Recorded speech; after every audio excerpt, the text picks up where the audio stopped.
Hi everyone. Today I want to take a bit of time to talk about superfat in soap making. This term superfat gets used a lot. It's a really important concept to understand in formulating soap recipes and in soap making. And I have talked about it in nearly all of my soap videos and explained it briefly, but it needs a much better explanation because the basic concept is pretty simple, but there is a whole lot more to it that can impact. And if you're wanting to formulate really good soap recipes, having a good understanding of superfats and how it works is a really good idea. The first thing to say about superfat is that the term is actually used incorrectly by most soap makers, including me. The idea of a superfat is an excess amount of oil in your soap recipe that is added to the soap recipe to create a little bit of a buffer in the soap of unsaponified oils.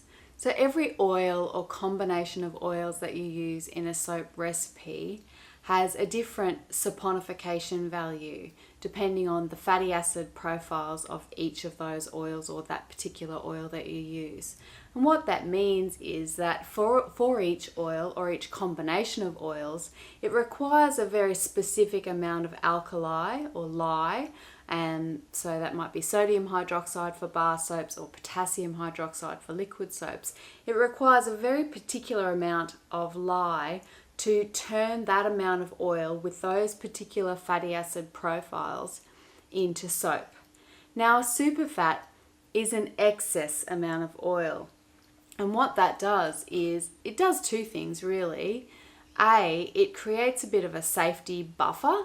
So if you've got excess oil in the soap recipe, and the soap recipe only needs a particular amount of lye, when you combine those, if you've got excess oil in the soap recipe, then that's going to create a little bit of unsaponified oil in the soap, which makes sure that all of the lye is used up. Because we don't want to have not enough oils and excess lye in our soap. That's not going to be good because excess lye is caustic, it's corrosive, it's dangerous. We want all of the lye to be used up in the soap recipe. So we can use this small superfat amount to make sure that all of that lye is used up and there's a little bit of excess. The second reason why we use a superfat or an excess amount of oil in the soap recipe is to make the soap a little bit more mild. Some soaps, depending on their fatty acid profiles and the type of soap that they are, can be a bit harsh on the skin, and 100% coconut oil soap is a great example of that. 100% coconut oil soap with no superfat or a very low superfat has got a very high cleansing value, and it can be very drying to the skin. So adding a really high superfat for that kind of soap, it really does make it more mild. So there's a lot of excess unsaponified oils in that soap, and it makes it more gentle to the skin because there's actually free oils left over in the soap. The only issue with calling what I'm talking about superfat is that most of the time, most soap makers and all of my recipes, I'm not actually adding an extra amount of oil to my recipe. What I'm actually doing is I'm reducing the lye amount in the recipe. And if you know what I'm talking about and you're familiar with soap recipe calculators, usually they will have a section where it says superfat, and you tell the soap calculator what amount of superfat you want, what percentage. What that's doing is, it's not telling us that we're going to have, say for example 5%, that's a standard superfat kind of rate. That's not telling us that the soap is going to have 5% excess oil in it. What that's effectively doing is it's reducing the amount of lye in the soap. So we're actually discounting the lye in the soap recipe to give us the excess amount of oils. So really there are two things. There is a superfat. Some recipes are actual superfatted where there is an excess amount of oil added on top of the base oils of the recipe. But most of us who are just putting in our recipes into Soap Calc and saying we want a 5% or a 3% or 8% superfat, Soap Calc isn't adding any extra oil onto our oil amount in our recipe. It's reducing the sodium hydroxide or the potassium hydroxide amount to give that oil excess in the recipe. All right, I'll give you an example. So say if your oil batch, your base oil amount for your soap recipe is 1,000 grams, and you put that into Soap Calc, and that's the amount that I use in my video, which many of you have seen, you know, how to calculate your own soap recipes. So if you put that 1,000 grams base oil amount into Soap Calc, and you put your 5% superfat amount in the superfat percentage box, you will notice when you calculate that recipe and you view the recipe, the final recipe that Soap Calc has calculated for you, you will not see that the overall oil amount has increased by another 5%. Not at all.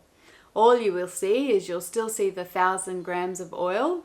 You know, in total it might be different types of oils, but it will still be that original base oil batch amount that you put in. And you won't see it because Soap Calc has done the calculations for you, but the lye amount will be smaller than it would have been if you had no superfat in there. Instead of increasing the oil and superfatting, it's discounted the lye. So really, technically, what we should all be saying is, well, me anyway, is, oh, this recipe has a 5% lye discount, not a 5% superfat. Technically it still is a superfat because that lye discount is making sure that there is an excess oil amount in the recipe, so it still kind of is a superfat. But given that there are two ways to actually apply the superfat in a soap recipe, for most of us it's a lye discount. The only time when it would be a really true superfat would be in the example of hot process soap makers. Some hot process soap makers use a true superfat in that they physically add some extra fats at the end of the cooking process. And, you know, it might be a particular oil that they want the qualities of in that soap as a superfat. They add it after the soap is fully saponified, because in hot process soap, you're forcing the saponification reaction. The soap goes through all those changes and you can test to make sure that it's saponified first, and then you can add a superfat. There is a bit of debate about the effectiveness of that, and I won't go too much into that. I personally don't bother with that with my hot process soaps. I just calculate a lye discount version of the superfat like I do with my cold process recipes. But some HP soap makers do that method where they put the particular superfatting oil in at the end. I want to read this little section from Kevin Dunn's book Scientific Soap Making. I bought this book a little while ago. It's highly recommended. I will put a link to it in the description box. He explains it very, very well, much better than me. So I'm just going to read this little bit to you. This is from chapter 20, Superfatting. He says, handcrafted soap, whether hot or cold process, involves the addition of fats and oils to one of the caustic alkalis, sodium or potassium hydroxide. If excess alkali remains in the finished soap, it will be harsh and perhaps even dangerous. To prevent this possibility, soap makers generally add more oil than can be saponified by the available alkali, or conversely, they add less alkali than would be required to saponify the available oil. The first practice, adding the extra oil, is called superfatting, and the second, reducing the lye, is called lye discounting. While the two practices are similar, there may be subtle differences in emphasis and procedure between the two. So the whole chapter on superfatting in this book is about the experiments that he does in the chemistry lab to look at effectiveness of superfatting. What the outcome of their experiment was, definitively, was that adding your superfat, so adding an excess oil amount in cold process soap making, it doesn't make any difference. There's no benefit in keeping a particular oil aside to add in a cold process soap making recipe after you've reached trace. I think most people are aware that that doesn't work these days, but I remember when I first started out with soap making, some people were making cold process soap recipes and bringing the soap to trace and then adding their superfat as the very last oil, like their nice, whatever it might be, their superfatting oil that they chose. They would add that right at the end and then mix that through and then pour that into their mold. The reason why that doesn't work is that in a cold process soap recipe, when you mix your lye water solution and your oils and you bring that soap batter to a trace, the saponification reaction has just begun. It is nowhere near complete. So by separating out your little superfat oil and adding that after the soap is traced, you're mixing it in, you're really just mixing it in with all of the other oils, and together all of those oils will be saponified by the lye to make soap. So there's really no benefit in doing it that way. I'd like to talk about how much superfat should you choose for your soap recipe. That's the million-dollar question. Well, some people always superfat their soaps to a particular amount. It might be 8% or, a higher amount than the kind of standard 5% that a lot of people use. And they use that amount because they firmly believe that the particular soap recipe that they're using, and it might be true for the particular soap recipe that they're using, that 8% superfat amount is what that recipe needs to make sure that that soap is mild and just having the right result for their skin bathing situation. The challenge around that is that if you decide that you want to use a particular superfat amount, make sure that that fits your soap recipe. And most people that I know that do that, they're professional soap makers and they know that that works for their soap, so that's great. But if you're new to soap making and you see some of my recipes have like 2 or 3% superfat, and then somebody else has got 8%, and then I've got a 100% coconut oil soap recipe that's got 25% superfat, it can be hard to work out. I think for beginners, the best thing to go with is go with about 5%. You really do want that safety buffer. You want to make sure that all of the alkali in your soap recipe is fully saponified, so making sure that you've got a good safety buffer is important. The reason why you need a certain kind of minimum safety buffer is that the saponification values that we are given for particular oil types, they're actually averages. So every single batch of oil of a different type from a different region, from a different crop, from a different year, is going to have different values, even the same oil types. So olive oil of different types, grown in different parts of the world, refined in different ways, they're going to have different saponification values. And all of the soap calculators, what they do is they get saponification values for different oils as best as they can. And from what I've read, and Kevin Dunn talks about it in his book, is that they average those values. They might look at what the extremes are, either end for, say, pomace olive oil or another type of oil, and they will take an average saponification value for that oil and use that in their calculator. And this is why all soap calculators are slightly different, because they all choose to use different sap values for their calculations, and that is why a 5% buffer is a really good idea. And in terms of an upper limit of a superfat or a lye discount amount, well, that really does come down to the particular soap recipe. Like I said before, there are some soap makers who superfat or discount their lye to a higher percentage than 5%, which is a good standard. But they do that because they know their recipes and they know the particular oils that they're using and their fatty acids that make up those oils and their qualities, and they've decided to use that higher superfat because it matches their oils. You do need to know your recipe though, because if you have a higher superfat with some soap recipes, if it's too high for that particular oil, it can reduce the lather. It can also make the bar of soap softer, and it can also lead to more spoilage and DOS, dreaded orange spots on your soap, which is a result of oxidization of unsaturated fatty acids in your soap bar. So for example, if you're making your soaps like me with loads of olive oil in them, it's very high in oleic acid, which is a unsaturated fatty acid.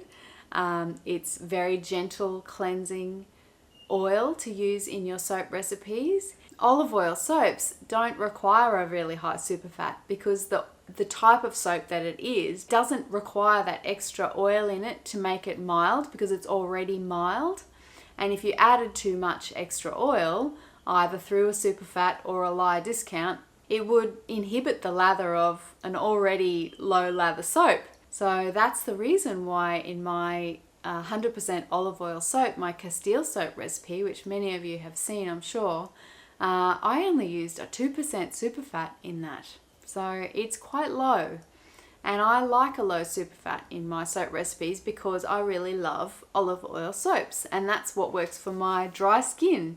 I don't tend to use a lot of coconut oil in my soaps because my skin just doesn't like it. And I think that's the challenge, is to try and find the types of soaps that you like. Professional soap makers have different aims though. They're not making soaps for themselves, they're making it for other people, so they've got more stuff that they need to balance. But people like me are just making it for my own purposes and to sort of teach other people the basic principles. You know, you can pick and choose. But generally, if you're using a lot of unsaturated oils in your soap recipes, you can get away with a lower superfat. If you're using lots of oils in your soap recipes that are high in lauric acid and other fatty acids that are more cleansing or could be more drying to the skin, for example coconut oil, then you will want a higher superfat. If you have seen my 100% coconut oil soap recipe, you will know that in that video I made that soap with a 25% superfat, which is really, really high. That's a lot of unsaponified coconut oil in that soap. But you know what? That's the only kind of coconut oil soap that I can actually use, because a coconut oil soap with a very low superfat, even a 5% superfat, is very, very drying because of the lauric acid in coconut oil. When that is saponified and turned into soap, it makes a very highly cleansing soap. So if you want to use a coconut oil soap for bathing for your skin, especially if you've got dry skin, then you want to have a really high superfat just to make it a bit more mild.